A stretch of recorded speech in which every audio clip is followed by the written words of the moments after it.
Hola, ¿qué tal? Ya sabéis que soy Adrián Zelaya, presidente de EKAI Group, y ya sabéis que si queréis, como os he dicho otras veces, si queréis ayudarnos, la forma más directa en este momento es que os suscribáis al canal de YouTube, simplemente haciendo clic en suscripción, ya sabéis que es gratuito.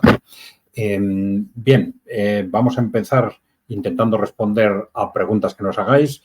Acordaros de, por favor, dejarnos en el propio canal preguntas, comentarios, ideas, propuestas que vamos a intentar irlas respondiendo en la medida en que podamos. Bien, bueno, siempre os recuerdo que nosotros somos analistas, no somos agentes políticos y, por lo tanto, respondemos lo que sabemos y en lo que no sabemos tenemos que decir que no sabemos y lo que tenemos dudas tenemos que decir que tenemos dudas. Si fuéramos un agente político parece que estaríamos obligados a dar respuesta a todo, pero no es nuestro caso. Bueno, sin más introducción, vamos con ello. A ver, SFGHJQDA, bueno, nombre complicado, nos pregunta si a ustedes les han planteado analizar la situación de Venezuela. Bueno, vamos a ver. No globalmente. Nosotros en Venezuela hemos hecho algunos análisis de política de desarrollo local, políticas de desarrollo regional, algunos temas sobre desarrollo cooperativo de economía social, pero no hemos hecho análisis políticos ni específicos ni generales sobre la evolución de Venezuela. Es un proceso y un país tremendamente interesante, pero la verdad es que no lo hemos analizado hasta ahora, ¿no? Bien, Francisco Blasco dice, buenos días, y dice con mucha gracia, nos vamos al carajo, como decía Yolanda Díaz. Dice, la pregunta es broma, ya sé que no se puede responder, pero les deseo éxito. Bueno, lo de que no se puede responder es relativo, depende a qué le llamemos responder, ¿no? Vamos a ver, ¿por qué esa idea de nos vamos al carajo? Hay que pensar, bueno, hace referencia a Yolanda Díaz, el que pregunta probablemente sea español. Bueno, vamos a ver. Es un momento en el que precisamente nos tenemos que preguntar si nos vamos al carajo cuando estamos relativamente cerca de un alto riesgo de una guerra de carácter mundial o incluso nuclear, ¿no? Por lo tanto, esa posibilidad existe. Y ya nosotros eso ya lo hemos analizado en otros programas. Ese riesgo está muy relacionado con esa situación de pánico en la que vive la élite occidental, que implica en ese sentido un riesgo mucho mayor que el que había en la Guerra Fría, donde se enfrentaban dos potencias que durante muchos años, que las dos eran muy fuertes, se sentían muy fuertes, ¿no? Y esto les daba cierta seguridad y les permitía un juego de hoy gano en un país o hoy pierdo en otro. Bueno, tampoco pasa demasiado, ¿no? Pero no es la situación actual. En la situación actual, esa élite corporativa, ese poder corporativo que controla Occidente, Europa y Estados Unidos, está en una situación de pánico tal que da la sensación de que puede estar dispuesto a cualquier cosa con tal de evitar el riesgo de perder el poder y de enfrentarse a una situación, pues, de no solo de pérdida del poder y de la riqueza, sino de cárcel o algo parecido, ¿no? Y ante esa situación es evidente que tenemos un riesgo de guerra internacional o de guerra nuclear, si se quiere, ¿no? Pero bueno, saliéndonos de ese contexto, hay otras formas de irse al carajo, vamos a decir, ¿no? Pero ya desde un punto de vista de económico, civilizatorio, pues eso podríamos centrar ese análisis precisamente en Europa, teniendo en cuenta lo que está sucediendo en las últimas décadas, ¿no? Con un modelo económico que no funciona, una sociedad en crisis, hundimiento demográfico. Bueno, la verdad es que tenemos riesgo en ese sentido de irnos al carajo si las cosas continúan como están. Llevamos en situación de estancamiento económico pues alrededor de 15, 20 años y además con una situación de endeudamiento creciente, un hundimiento demográfico frente al cual no se ha hecho absolutamente nada y una clase política típica de una civilización o de un país en decadencia, es decir, incapaz de hacer frente a los grandes problemas. Incapaz, pues en buena parte porque no se quiere, ¿no?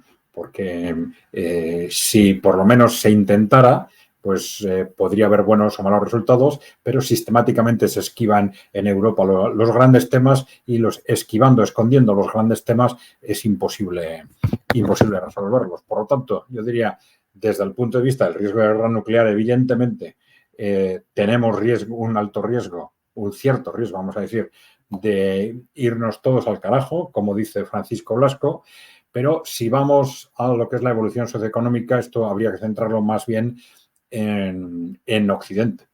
Occidente tiene un alto riesgo de, efectivamente, en ese sentido, de irse al carajo, por decirlo de alguna forma, ¿no? Bueno, Paz Donis Vitores.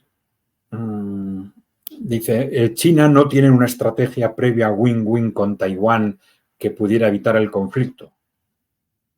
Bueno, vamos a ver, la estrategia win-win entre Taiwán y China continental es probablemente la que está planteada por ambos países y por la comunidad internacional desde hace muchos años.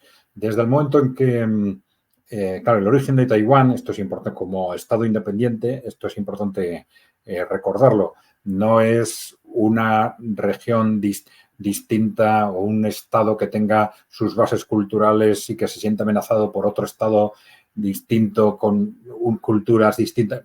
En realidad tiene un origen muy político, muy ideológico. En el momento de la revolución comunista en China continental, cientos de miles de personas, muchas que no estaban de acuerdo, las personas que no estaban de acuerdo y que quisieron y tomaron la decisión de escapar, pues fueron a Taiwán. Y allí constituyeron un gobierno de acuerdo con los criterios de lo que era, digamos, la China nacionalista frente a la China comunista, ¿no? Esto llevó a que finalmente la comunidad internacional reconociera esta situación especial, diciendo, bueno, es el mismo país que provisionalmente está dividido en dos estados, ¿no? Pero siempre dando, por supuesto, ese carácter de provisionalidad. Y esta era un poco esa estrategia, si se quiere, win-win, en la que las dos partes, China continental y Taiwán, se han situado durante muchos años para hacer posible el mantenimiento de dos estados y la convivencia entre ellos, siempre pensando que en un momento determinado, como son el mismo país, acabarían reunificándose. Bien, claro, esto se está rompiendo por ese equilibrio se está rompiendo por dos razones. Primera, por distintos movimientos dentro del propio Taiwán y en buena parte impulsados también por Estados Unidos, que intentan cuestionar esa expectativa de reunificación, y esto ha creado un malestar creciente y una preocupación y una alarma creciente en China continental, y por otro lado por el contexto geopolítico. Es decir, si este conflicto entre China y Taiwán está estallando ahora, esto no es casualidad, es porque nos encontramos precisamente en el momento de choque geopolítico entre los países emergentes y los países occidentales, o, si queréis, como nosotros solemos decir, con el poder corporativo que controla Europa y Estados Unidos, ¿no?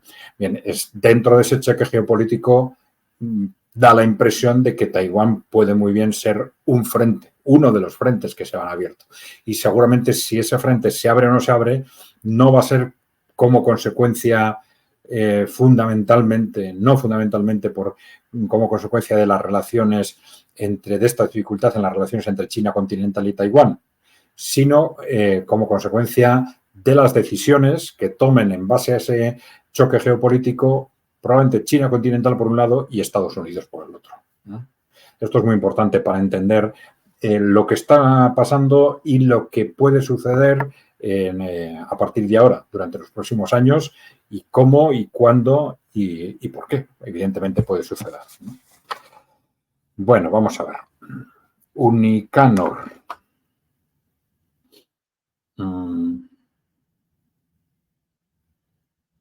Bueno, nos dice que sobre la buena relación de Rusia y China, dice, al ser mucho más poderosa y temible su unión, más respeto le merece a USA y satélites, consiguiendo moderar esa fuerza bruta que hasta ahora habían demostrado Occidente, se refiere, y que parecía imparable. Gracias. Bueno, esta es la cuestión y, claro, no es un tema nuevo. Ahora es un tema agravado porque por la enorme fuerza económica y demográfica que ha conseguido China y por la superioridad tecnológica militar de Rusia también. Pero ya hace muchos años que Kissinger y otros líderes de Estados Unidos hacían referencia a ese concepto de que con los dos no podemos. Con China y contra China y Rusia a la vez no podemos. Entonces, es imprescindible para Estados Unidos que ambos países estén separados, ¿eh? Y desarrollar nuestras estrategias para debilitar a alguno de ellos, apoyándonos en el otro, algo por el estilo, ¿no? Y esto ha sido una constante muchas veces en la política de Estados Unidos que otras veces se ha olvidado. Y ahí no faltan voces en Estados Unidos que están diciendo que este es el gran error estratégico de Estados Unidos de los últimos tiempos, ha sido este. Mover las piezas de tal forma que han ayudado, han colaborado a que se fortalezca, esa unión, esa alianza estratégica entre China y Rusia. Yo no lo veo tan claro, no creo que sean precisamente las decisiones de Estados Unidos las que han sido fundamentales a la hora de que esta alianza estratégica se afiance. Yo creo que han sido, en buena parte, movimientos internos. El acceso de Putin y los grupos que apoyaban a Putin, por un lado, a comienzos de siglo en Rusia, el ascenso de Xi Jinping al poder y las estrategias anticorporativas que están desarrollando ambos países a partir de entonces. Anticorporativas, intentando apartar a las corporaciones del poder político en el ámbito interno, por un lado, y luego también estrategias anticorporativas en el ámbito mundial, cuestionando el modelo unipolar del mundo, planteando el modelo multipolar, los BRICS, etcétera. Todo esto es un proceso que tiene una base estratégica y ideológica muy clara y que es común entre los dos países y que se ha ido, digamos, asentando y acentuando y afirmando en el tiempo, ¿no? Bien, a ver, Sauvage, ¿no? Sauvage. Vamos a ver. Quería preguntarle sobre Latinoamérica. ¿Cómo se están moviendo los hilos de la política argentina, que parece dado a Estados Unidos, Bolivia hacia los BRICS, Chile parece que también a Estados Unidos, Perú con un gobierno ilegítimo movido por quién, Colombia, Ecuador, Paraguay, Uruguay, Venezuela? ¿Cómo ve todo esto? Bueno, yo tengo que decir que Latinoamérica no es un ámbito que conozcamos con detalle, ¿no? Entonces ahí tengo que ser relativamente prudente a la hora de emitir juicios al respecto, ¿no? Pero bueno, sí parece claro que en Latinoamérica, como en África y como en Asia, se están desarrollando las fuerzas y las influencias del poder corporativo occidental y de los países emergentes, intentando contra cada una de ellas controlar o influir sobre los distintos países, ¿no?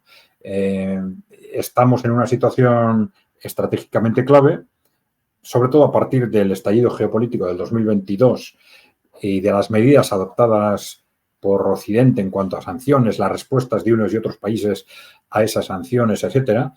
Sorprendentemente, el mundo que caminaba o que camina hacia un entorno multipolar, lo que ha hecho es dividirse en dos. Se ha dividido en dos y se ha empezado a crear una especie de nuevo telón de acero, en este momento construido por el propio Occidente de alguna forma para protegerse a sí mismo. Pero, claro, a partir de esos movimientos, pues se han empezado a desarrollar en muchísimos países tensiones de distinto tipo, para facilitar que se mantengan dentro de uno de los dos bloques o que se incorporen al otro, ¿no? Estas tensiones o estas influencias son de muy distinto tipo, porque a veces son simplemente de colaboración económica. Tanto China como Rusia pues llevan muchos años incrementando progresivamente su presencia en los países emergentes y en los países en desarrollo, y también en Latinoamérica. Pues China, sobre todo, pues de forma natural, incrementando su presencia comercial, sus inversiones, etcétera, sin actuar normalmente de forma directa en el ámbito político. Bueno, Rusia ha tenido una presencia muy importante por ejemplo, en África, pero una presencia mucho más moderada en Latinoamérica. Y claro, y Estados Unidos, he sabido, no es solo que haya renovado su influencia, sino que ha pasado una especie en los últimos años, una especie de contraataque con respecto a las posiciones que había perdido en los últimos tiempos, ¿no? Y está claro que país a país, en la medida en que Estados Unidos pueda, va a ejercer toda su influencia política para que los gobiernos que resulten elegidos y que los gobiernos que ya han sido elegidos también, que adopten políticas de acercamiento creciente a Occidente o que eviten ir avanzando en ese acercamiento a China o a Rusia, ¿no? Bueno, esto va a suceder en todos los países. Esto es muy importante tenerlo en cuenta porque esta va a ser una cuestión clave desde el punto de vista no solo en Latinoamérica, en el conjunto del mundo, ¿no?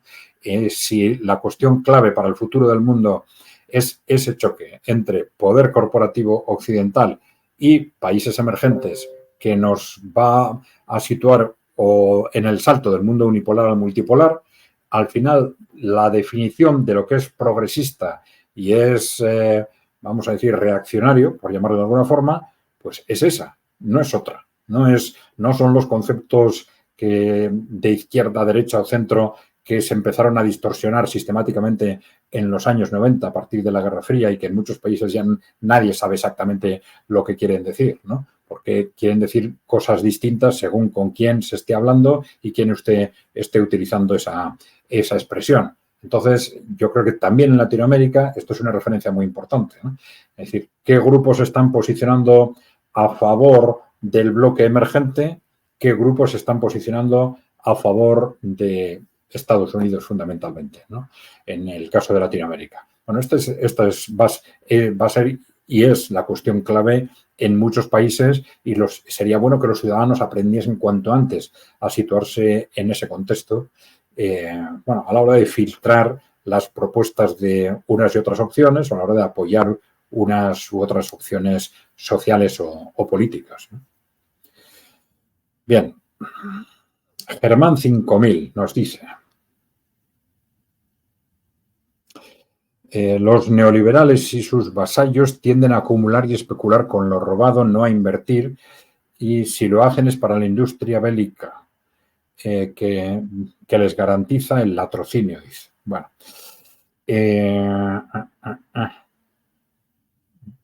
Bueno, cuando hablamos de neoliberales, en estos conceptos hay que distinguir, digamos, la ideología de la aplicación práctica, ¿no? La aplicación práctica del neoliberalismo sabemos que son, en realidad, políticas que no se basan en una ideología. Son políticas desarrolladas a favor de los intereses de las grandes corporaciones que utilizan el mercado cuando les interesa y utilizan el Estado cuando les interesa, ¿no?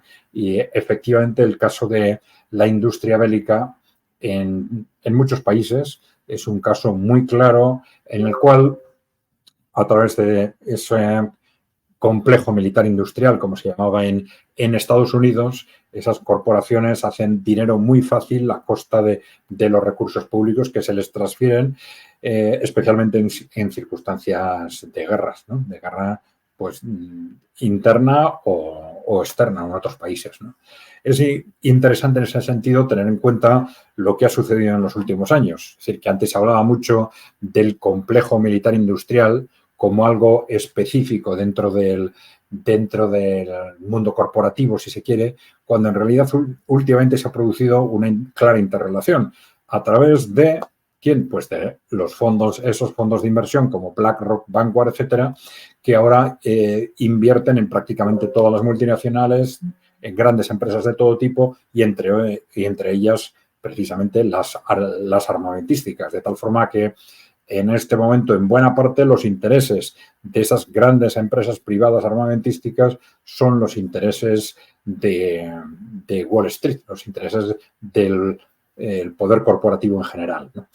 Bueno, vamos a ver qué pasa con la industria armamentística, porque si las circunstancias del choque geopolítico en el ámbito militar evolucionan como hasta ahora, algo va a tener que hacer estos países, Estados Unidos, etcétera, con su industria armamentística para que empiece a funcionar, porque llevan muchos años con unos niveles de ineficiencia crecientes y realmente impresionantes, ¿no? En cuanto a proyectos fracasados, proyectos que se abordan que no había que abordar, proyectos que salen mal, proyectos que salen mucho más caros de lo que tenían que haber salido. Y esto, ya sabéis, por las distintas influencias que estas grandes empresas tienen en las decisiones que toman en los órganos, se toman en los órganos políticos o en el propio ejército, ¿no? A través de lo que se llama las puertas giratorias, por las que muchos generales, cuando dejan el ejército, se colocan en puestos de primer nivel en estas grandes corporaciones armamentísticas, y además estas corporaciones gastan miles de millones financiando al Congreso, al Senado, a los candidatos del Partido Republicano, a los del Demócrata, etcétera, ¿no?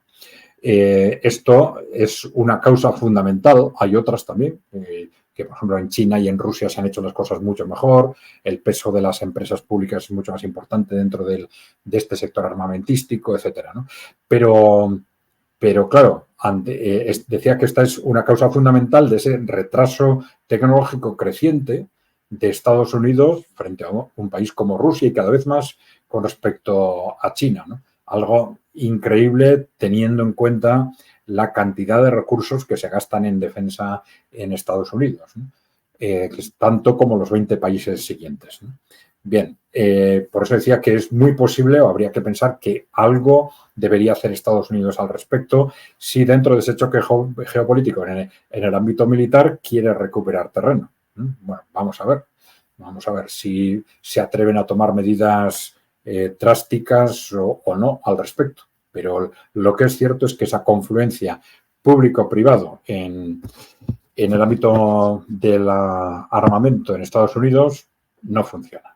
Y ha funcionado cada vez peor en los últimos 20, 30 años. Y en Europa Occidental no ha sido muy distinto.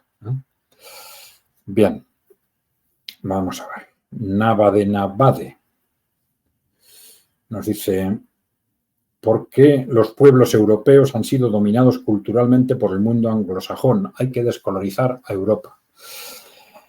Bien, bueno, esto es cierto en buena parte, ¿no? Es decir, desde el punto de vista, cuando hablamos del poder corporativo, hay una influencia, unos orígenes culturales, ideológicos, muy relacionados con lo que fue el poder corporativo a fines del siglo XIX y principios del siglo XX en Gran Bretaña, en primer lugar.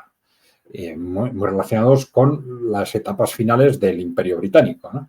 Y ese poder corporativo, pues claramente diseñó unas estrategias que están perfectamente identificadas y escritas de ir progresivamente ampliando su influencia en Estados Unidos, y esto se hizo particularmente a lo largo del siglo XX, y luego esas élites corporativas anglosajonas pues se han ido poco a poco extendiendo también al conjunto de Occidente, ¿no?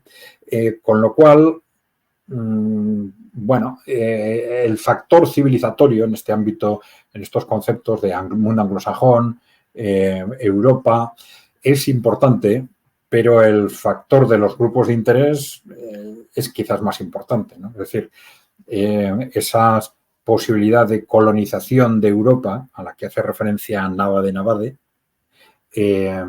pues muy posiblemente tiene relación con el hecho de que los intereses de las corporaciones, de los grandes inversores y las grandes corporaciones que controlan los distintos países de Europa son, en buena parte, están interrelacionados cada vez más con los de los países anglosajones, ¿no? Es decir, tienen intereses comunes, miedos comunes y, en este momento, un pánico común, como ya hemos explicado antes, un pánico común frente a esa amenaza de los países emergentes y frente al riesgo inmediato de que Rusia gane la guerra en Ucrania, lo cual para ellos es algo intolerable, ¿no?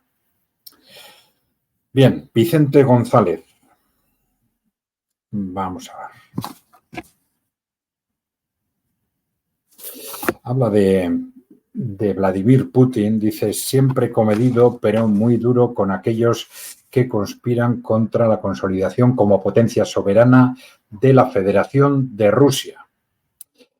Bueno, vamos a ver, se podría decir muchas cosas sobre la figura de Vladimir Putin, ¿no?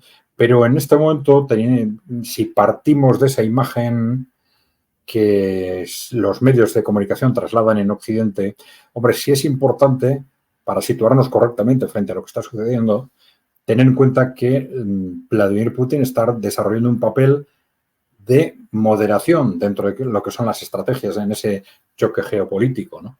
Que hay muchos sectores y fuerzas políticas con planteamientos bastante o más duros, más radicales, ¿no? Y esto se viene detectando ya desde el año 2014, ¿no? Desde el estallido del golpe de Estado del Maidán en Ucrania, ¿no? Y ahí hay distintas fuerzas plantearon que Rusia debería haber reaccionado antes, ¿no? Que no debía haber esperado 8 años antes de neutralizar ese ataque contra Rusia que se estaba preparando en Ucrania, ¿no? Esto durante esos 8 años se le ha reprochado de forma creciente a Vladimir Putin por parte de sectores que, si los identificamos en el ámbito político, pues podrían ser pues el Partido Nacionalista de oposición o el Partido Comunista. Ambos han defendido la conveniencia de adoptar posiciones más duras, ¿no? Mientras que quizás el propio partido de Putin, lógicamente no, o quizás el Partido Socialdemócrata también tenía posiciones parecidas a las de Rusia Unida, el partido de Vladimir Putin.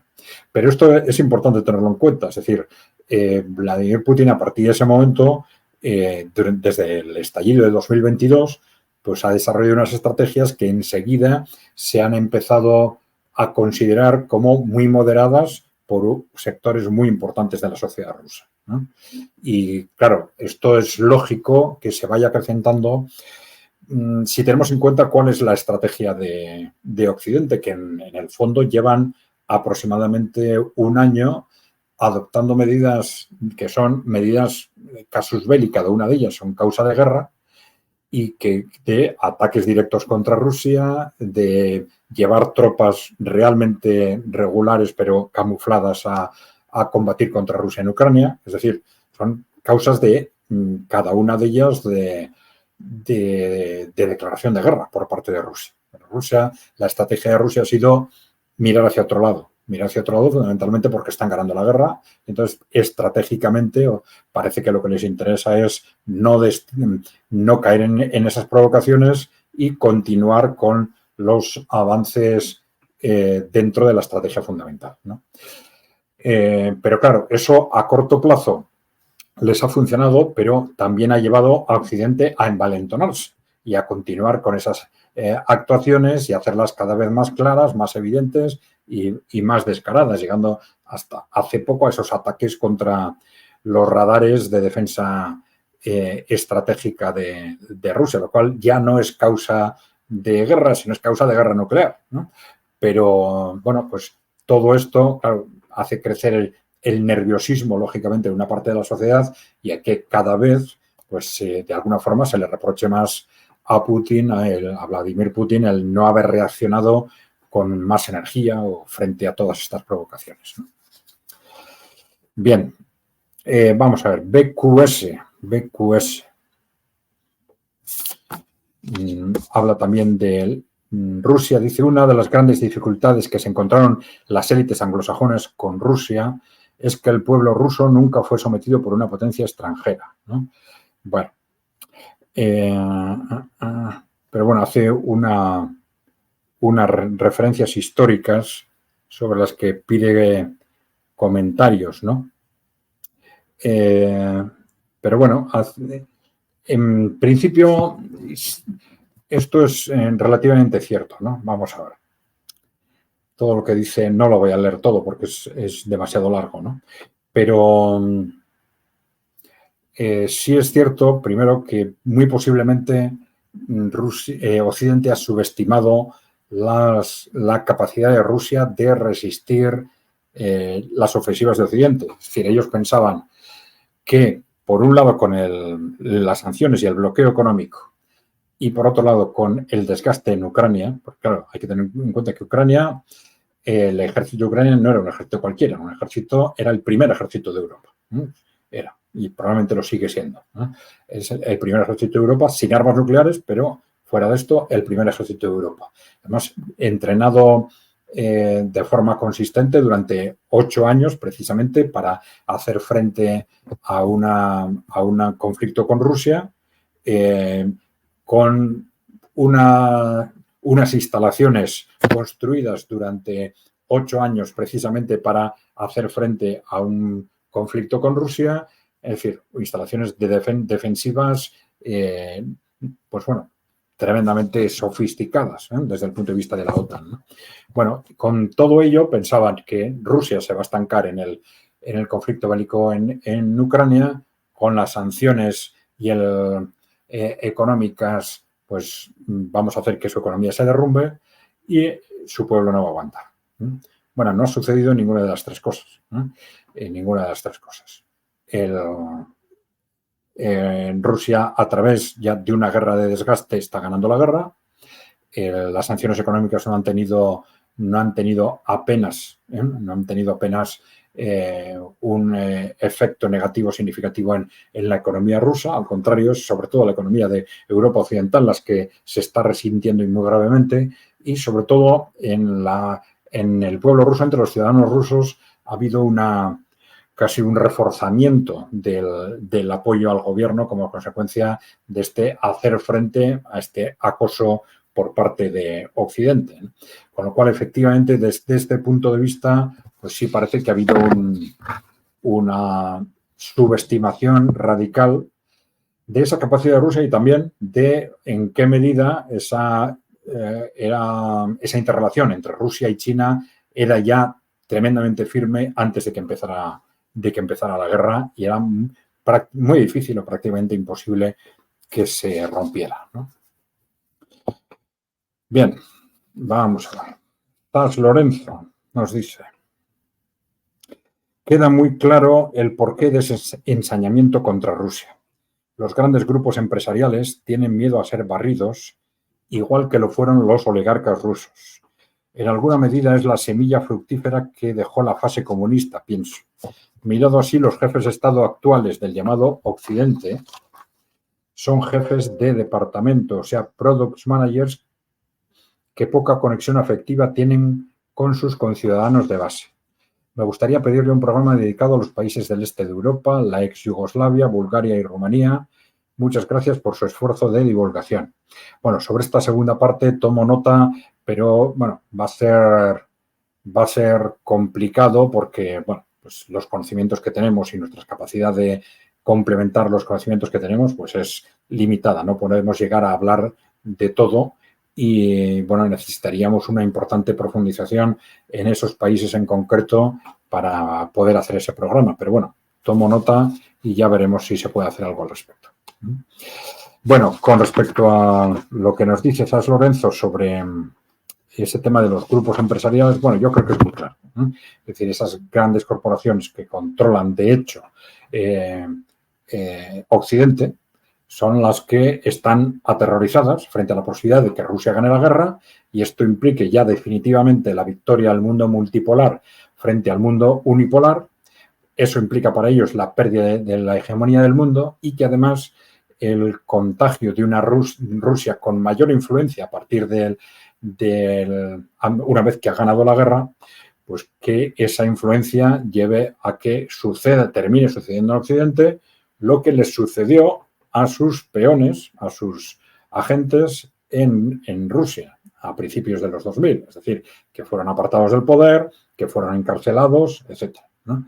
Bien, efectivamente es esto realmente lo que nos explica por qué esa situación de pánico, y por qué esa situación de pánico se traslada a líderes políticos que están dispuestos, en función de su dependencia sobre este poder corporativo, a llevarnos a una guerra europea, a una guerra mundial, a una guerra nuclear, en base a que están tomando decisiones no en función de los intereses de los ciudadanos. No es una cuestión de que en base a una ideología determinada u otra ideología determinada vean los intereses de sus ciudadanos desde una u otra perspectiva. No, es que no trabajan para los ciudadanos, trabajan para esas élites que ahora les están ordenando que hagan todo lo que sea necesario para evitar esa victoria de Rusia, ¿no?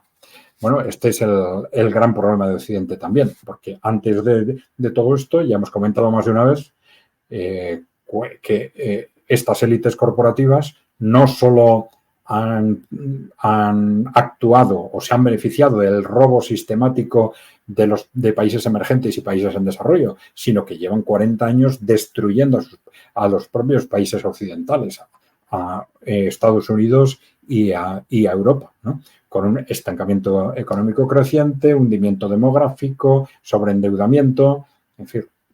Está claro que siguiendo en esta dirección, incluso antes de ese choque geopolítico, Estados Unidos y Europa van al desastre. Desastre económico, social y político, sin ninguna duda, ¿no? Este es el gran problema de Occidente, sin ninguna duda. Y en este momento lo que implica un alto riesgo de estallido a muy corto plazo de una guerra europea, mundial o incluso nuclear. Bien. Ramón Martínez pregunta: ¿sería interesante incluir la estrategia corporativa, dice, de las revoluciones de color para entender la pugna existente en las fechas previas a nuestra realidad de hoy? Bueno, bien, durante todo el siglo XXI las revoluciones de color han sido un instrumento utilizado repetidamente por esas oligarquías corporativas occidentales para controlar países o para cambiar gobiernos o para obligar a los gobiernos a avanzar en una determinada dirección de acuerdo con los intereses occidentales, ¿no? Evidentemente, no todas las revoluciones responden a ese esquema. Incluso, por ejemplo, cuando se produce la que se llamó la primavera árabe en su momento, aunque en muchos países esto obedecía a este esquema de las revoluciones de color occidentales, esto no era así, no fue así en todos los países, ¿no? Pero bueno, sí ha sido un instrumento sistemático en muchos países de Europa central y oriental. Se ha intentado, evidentemente, también por ejemplo, en Rusia, en Hong Kong, etc. Es decir, ha sido un instrumento sistemáticamente utilizado por ese poder corporativo occidental que actúa por muchas vías. Actúa a través de sus servicios de inteligencia, actúa a través de las fundaciones de las grandes corporaciones, de ONGs controladas por esos intereses corporativos, etcétera, ¿no? Se compran muchas veces, pues, no solo a las personas claves, sino cientos o miles de personas que organizan las manifestaciones, definen los niveles de agresividad de esas manifestaciones, deciden los siguientes pasos a dar en el acoso a los gobiernos, etc. Claro, son mecanismos perfectamente estudiados y que Occidente continúa manejando y sacándoles un enorme provecho. Y lo estamos viendo, pues, ahora mismo, por ejemplo, pues en Georgia, ¿no? Sin ninguna duda. Bien. Bueno, por eso, relacionado con esto, igual antes de cambiar de tema, de ahí vienen en buena parte todas estas medidas que están adoptando distintos países para neutralizar la financiación externa desde el exterior de ONGs, fundaciones y organizaciones sociales y políticas de su propio país, ¿no? No solo por las revoluciones de colores, en realidad, porque fuera de ese esquema de las revoluciones de colores, este tipo de fundaciones de inspiración corporativa, de fundaciones, ONGs, etcétera, realizan una labor ideológica constante, ¿no? En buena parte, lo que ahora es Occidente, Estados Unidos y Europa, desde un punto de vista sociocultural, se ha constituido, es como es, porque este tipo de organizaciones, en base a los intereses corporativos, pues han difundido, pues, la ideología neoliberal por un lado, la distorsión del movimiento de emancipación de la mujer a través del posmofeminismo, la distorsión de la defensa del medio ambiente a través del catastrofismo climático, etcétera, ¿no? Es decir, todo el nihilismo también del propio del posmocapitalismo, todos estos movimientos ideológicos, sociales, culturales, pues se han desarrollado y se han imbuido en la sociedad en buena parte a través de este tipo de organizaciones, ¿no? Bien, vamos a ver. Daniel Ponce. ¿Podrían hacer un programa acerca de las circunstancias y fuerzas que dieron pie a la autodestrucción del sistema socialista en la Unión Soviética y el resto de los países socialistas? Bueno, hacer un programa requiere mucha información. Nosotros tenemos algunos datos más sobre la Unión Soviética que sobre el resto de países socialistas, pero bueno, por ejemplo, ya hemos comentado más de una vez que la Unión Soviética, a pesar de que durante muchos años nosotros también hemos pensado que efectivamente el sistema fundamentalmente había colapsado como consecuencia de un fracaso económico, hemos visto claramente que esto no fue así. Es decir, que hubo una reducción del crecimiento durante los últimos años, pero no llegó a una situación de colapso económico. El colapso económico se produjo con el cambio de sistema, al contrario, ¿no? Y para que entendamos de qué estamos hablando, por ejemplo, Europa Occidental y Latinoamérica en los últimos 15 años estamos en una situación de estancamiento mucho más grave, de estancamiento económico mucho más grave que la que tuvo la Unión Soviética en los últimos años. Bien, eso por un lado. Entonces, si no fue digamos, la evolución económica la causa de la caída del sistema, ¿cuál fue? Bueno, primero, está claro que una parte de la élite soviética apostó por cambiar el sistema por intereses, vamos a decir, personales. Intereses personales que eran fundamentalmente por parte de líderes o de gestores de grandes empresas soviéticas que visualizaron en un cambio de sistema la posibilidad de convertirse en inversores multimillonarios. Es decir, mientras eran trabajadores públicos, funcionarios, si queréis, trabajadores públicos que gestionaban, que dirigían muy grandes empresas, pues ellos pensaban que cambiando al modelo capitalista, ellos podrían ser dueños multimillonarios de esas grandes empresas, de esas grandes corporaciones. Y la verdad es que muchos lo consiguieron, ¿no? A través de procedimientos de fraude, procedimientos gasteriles a veces, en colaboración con inversores de Wall Street en buena parte, etcétera, ¿no?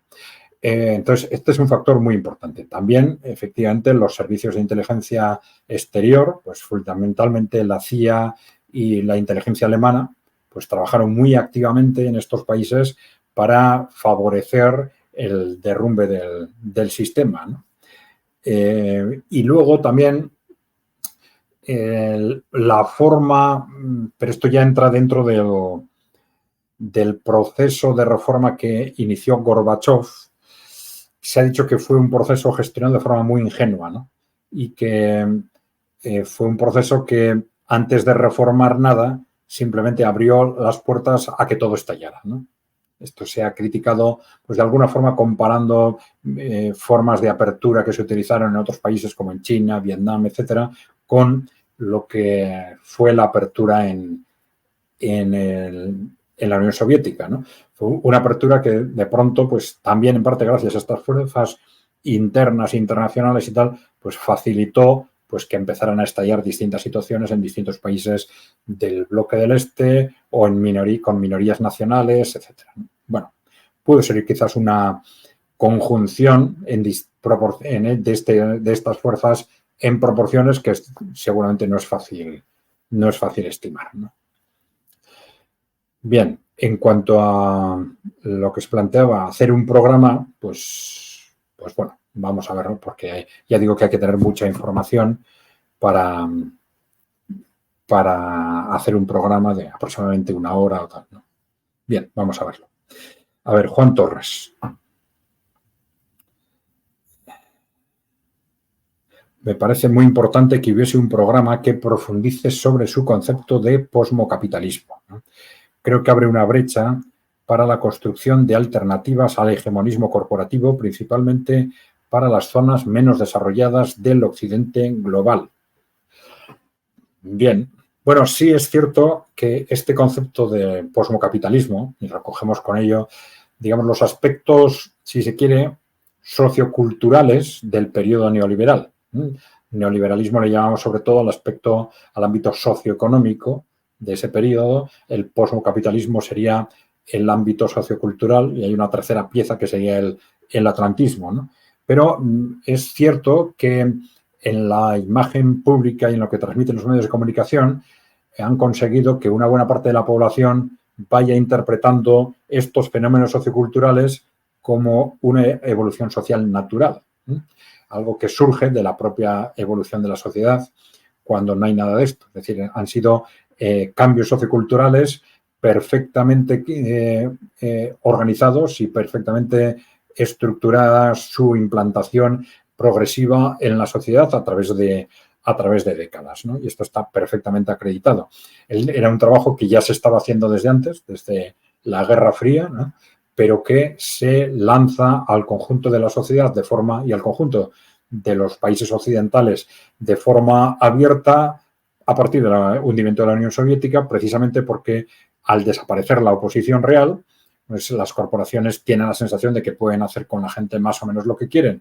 Y bueno, la verdad es que la realidad ha demostrado que en buena parte ha sido así, ¿no? Han ido transformando la sociedad, transformando la economía, transformando a las personas también en función de sus intereses y, bueno, vamos a ver hasta dónde llegan. Pero efectivamente ese concepto de posmocapitalismo creo que es muy importante desde ese punto de vista, ¿no? Siempre como para definir los aspectos socioculturales, ya digo, de lo que el neoliberalismo es en el ámbito socioeconómico. Bien. Vamos a ver. GEUPSA. Un concepto interesante que dice que Occidente considera a China su principal peligro, pero que quizás lo sea Rusia. China es un sistema de organización notoriamente diferente al nuestro, pero Rusia representa una alternativa dentro de la propia matriz cultural europea. La población occidental está mucho más cercana a eso que a la cultura china. Bien, como ejemplos que echen raíces en Occidente, entonces el ruso es mucho más peligroso. Bien, sí, evidentemente son distintos peligros, ¿no? Pero claro, por eso él dice que Occidente considera a China su principal peligro.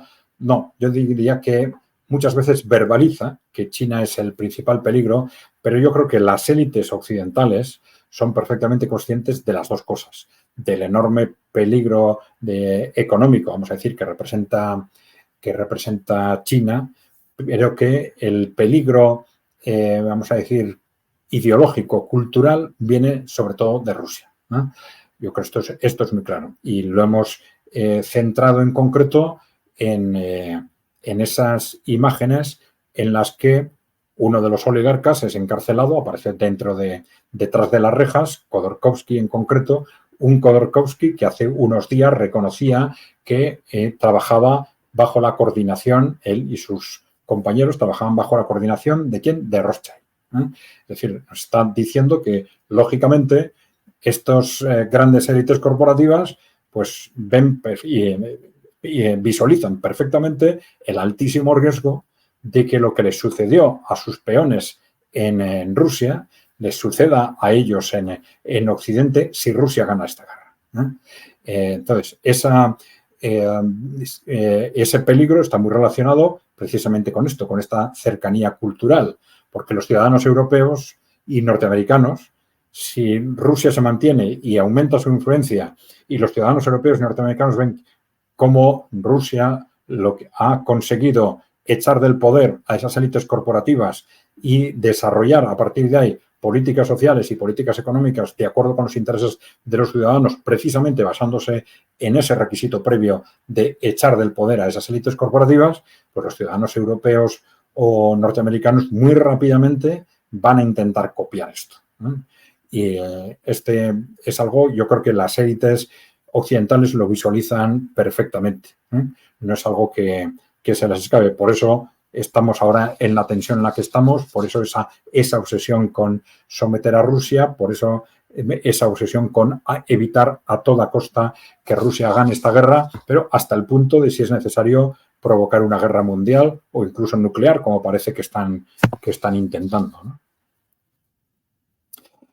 Bueno, Christopher Lenis dice, creo que es más fácil imaginar el fin del mundo que el fin del capitalismo. Bueno, no sé por qué dice esto, ¿no? Es un poco exagerado. El fin del capitalismo desapareció temporalmente en una buena parte del mundo, pues a través de los países socialistas durante el siglo XX, ¿no?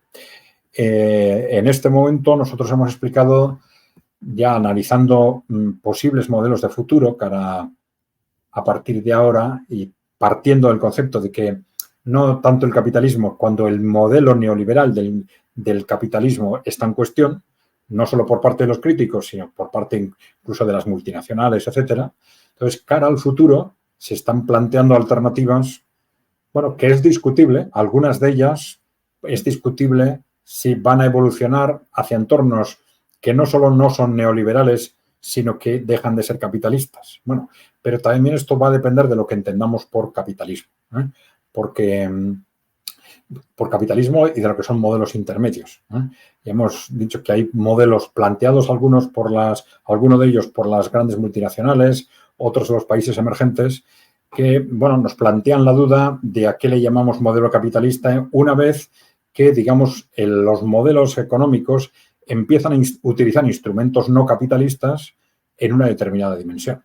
Y entonces hay una posibilidad de utilizar un criterio político para definir cuándo estamos ante o no ante una sociedad capitalista, y hay, digamos, una interpretación económica, una de ellas cuantitativa, es decir, bueno, si más de la mitad de la economía está funcionando en base a criterios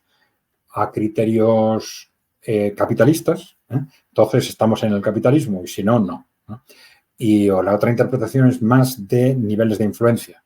Es decir, si la parte dominante de la economía, la parte hegemónica de la economía, se funciona en base a criterios capitalistas, el sistema sería capitalista, si no, no. Pero claro, por eso ya sé que esto se hace llamativo, pero cuando analizamos estos modelos de forma detenida, dependiendo, ya digo, de lo que entendamos por capitalismo, pues bueno, pues puede haber una expectativa de que evolucionemos, quizás evolucionemos dentro de unos años y de forma progresiva hacia sistemas que por lo menos parcialmente van a dejar de ser capitalistas, ¿no? Bien. Vamos a ver, Miguel Ángel Yemos Godoy habla del tiempo libre. Dice, el tiempo libre es el talón de Aquiles de nuestra sociedad, puramente dedicada a los negocios, opuestos al ocio, origen de la creatividad y la vida comunitaria. Esta es una sociedad creada con fines productivos y especulativos por diseño, ¿eh? Bueno, de ahí que no esperemos soluciones que vengan de arriba, tenemos que pensarlas nosotros para tomar conciencia de nuestras verdaderas necesidades humanas, etcétera, ¿no? Bueno, hay una perspectiva sobre este tema del tiempo libre que yo creo que es bueno tenerla en cuenta, ¿no?